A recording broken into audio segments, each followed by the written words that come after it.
Okala. I got another video for you guys today. We're going to be playing a little bit of casual Runterra. Playing a deck that I made here recently. I call it the Hand. It's built around Greenglade Elder, and so whenever you summon Greenglade Elder, you're going to grant allies in hand +1/+1. So the deck doesn't need Greenglade Elder to go off, which is important because if we built a deck around this card and then we never drew this card, we'd have a deck that just wouldn't work. So this deck does a few things. It kind of has the Kinko elusive shell, so you'll see kind of a similar deck list to Kinko elusives, which is doing really well in the ladder right now. You have Navori Blade Scout, Greenglade Duo, Conspirator, which actually just in the update today, Navori Conspirator went from 3 attack to 2. So now we have a 2-drop, 2/2 instead of a 2-drop, 3/2. Pretty significant change actually. So we're gonna have a little bit more trouble against fearsome decks. Fortunately though for us, Navori Conspirator we actually use a lot of for his recall ability. Whenever you play Navori Conspirator, you're going to recall an ally. So this interacts well with Greenglade Elder. This card also interacts with Navori Blade Scout. It interacts with Kinko Wayfinder, which really, man, I've played so many variations of this deck trying to get it to where I'm happy with it and to where it's playing consistently and also playing well. Kinko Wayfinder is such a strong card. So it does a lot of things. It's a 4-drop 2/3 with an allegiance ability. Summon 2 1-cost allies from your deck. So allegiance is when you summon this, it gets its allegiance bonus if the top card of your deck matches its region. So this card is ridiculously strong, but if you don't get the allegiance trigger, this card is terrible, like actually really terrible. So I've played around with Shadow Isles Ionia, I played around with PNZ Ionia, I played around Demacia Ionia, and I've tried every region with Ionia, and there's a lot of interesting interactions that other regions bring to this particular deck that we're trying to build. I think Shadow Isles was probably the closest thing to what we have now as far as success. But what I found, Fjord was also really good. But what I found is that if this Kinko Wayfinder is too important for this particular deck, because we are playing a little slower in the early game to get the maximum benefit from Greenglade Elder. So we need Kinko Wayfinder to kind of catch us back up. And if you miss that allegiance trigger, in a lot of cases you lose. And so if we're on the defensive, we need Kinko Wayfinder to go off so that we can put bodies on the board to block and then to hopefully stabilize. And if we're on the offensive and we're trying to push damage with Greenglade Duo, which when you summon an ally, give me +1/+0 this round. So if I'm trying to put pressure on the board and I play Kinko Wayfinder and the allegiance ability doesn't go off, I miss 2 extra damage from Greenglade Duo. And I miss tempo too, because then going into the next turn, we've just wasted an entire turn playing a 4-drop 2/3. So this card has to go off. And in the Kinko elusive deck, currently there are 6 cards from Fjord and then 32 cards from Ionia. Or sorry, 34 cards from Ionia. And that actually has proven to be successful in that particular deck. Our deck, at least the way what I'm finding right now in this current deck list, is that Kinko Wayfinder is too important of a card to ever miss its allegiance ability. And also I found that we have everything that we need in Ionia. So Well, yeah, we're missing a few pieces from other regions that would be nice in the deck. We actually, um, I'm finding right now that we don't actually need them.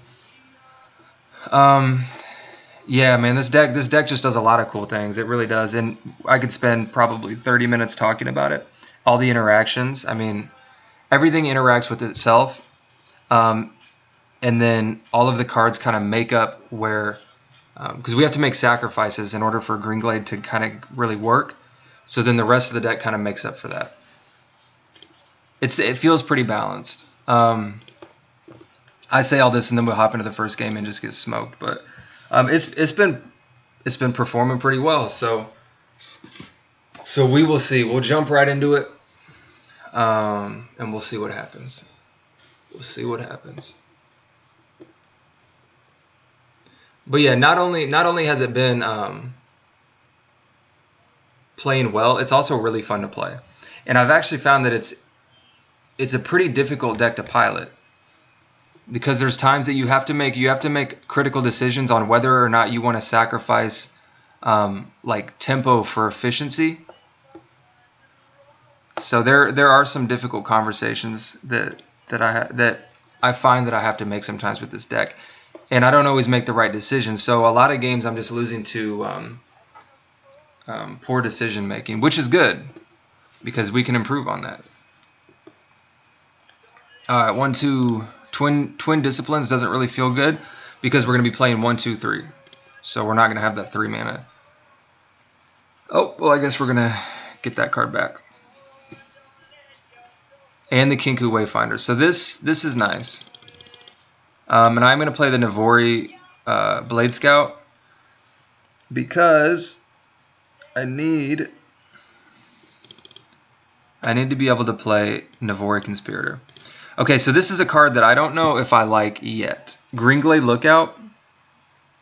If you hit one of your key pieces, like one of your hatchlings, one of your tigers, like this card speeds up the deck by 1 whole turn. So I don't know. I haven't. This is the most recent card that I've added to the deck has been Greenglade Lookout, and we actually took out Zed. So we gave up tempo for a little more combo, and if it pays off, it really pays off.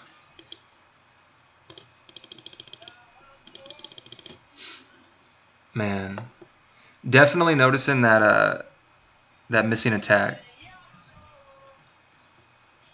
We'll really feel that in fearsome matchups. Okay.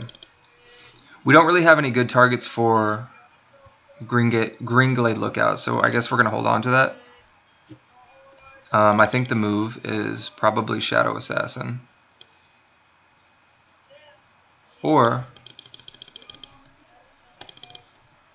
the Twin Disciplines. And we pick up the Zed. Or sorry, not the Zed, the Lucian.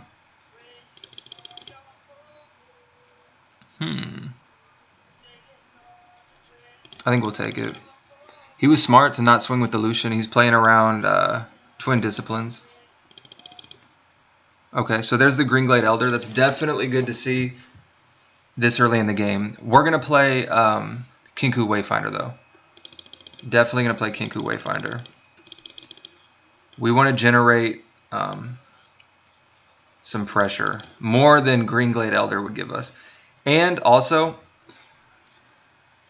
Kinku Wayfinder doesn't necessarily benefit from Greenglade Elder. So we don't have to worry about saving him in order to get the benefit from Greenglade Elder.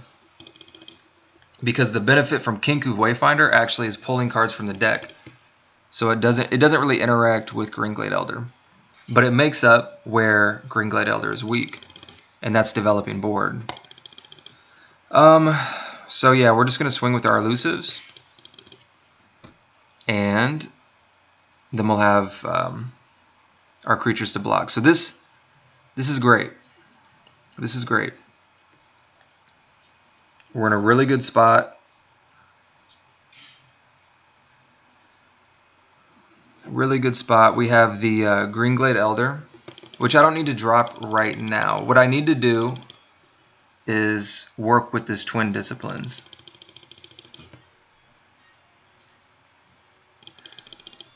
In a way that is going to help us out here.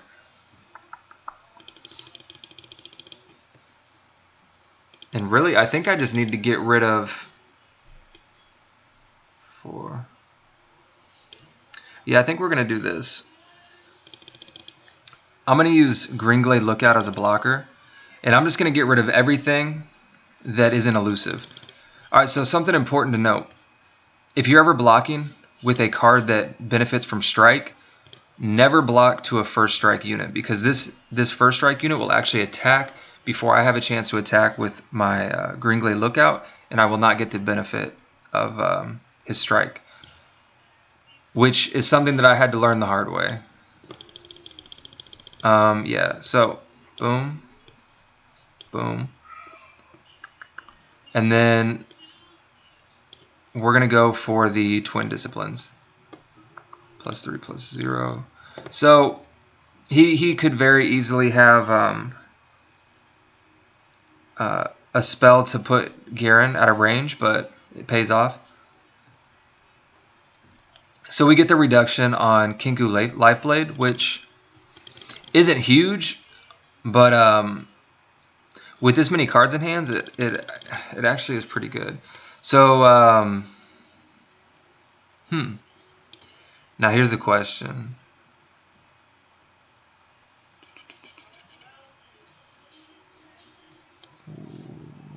What do we want to do? Because we can, let's see, 2, 4, 6, 8, 9, 10, 11. So we actually have lethal right now. And I think at this point we just go for it. I think we just go for lethal. Yeah, and it's so now we don't have to play around detain. We are still playing around. Do I want to go all in? Is the question.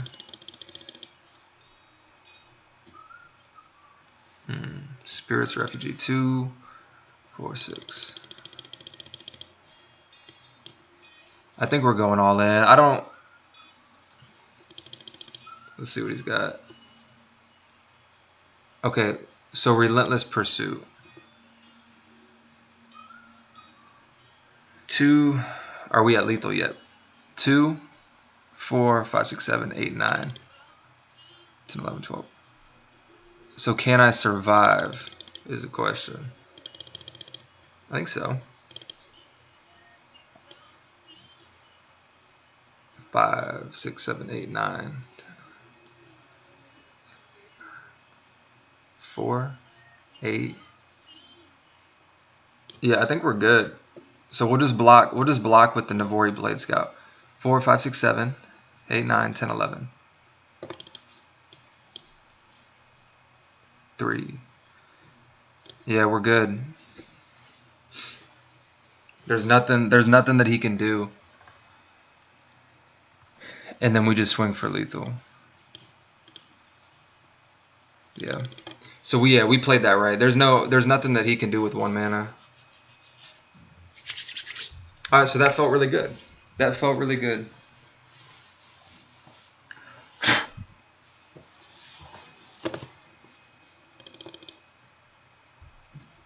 And so I guess that's an example of where in another matchup, Greenglade could have really benefited our full hand of creatures, but we also then have the option to kind of just turn it up and then go aggressive.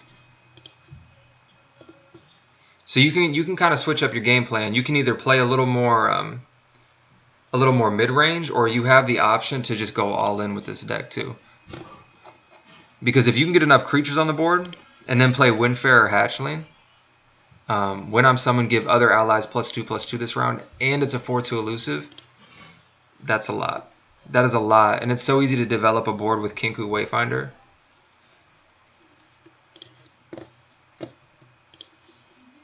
So yeah, there's a little taste of the hand, and I'll be doing more videos of this particular deck here in the next couple days. So yeah, stay tuned, and I'll keep you guys posted as far as the changes that are being made to the deck, and you guys will kind of see it progress over the next week or so. So thank you for everybody who tuned in, and I'll see y'all next time.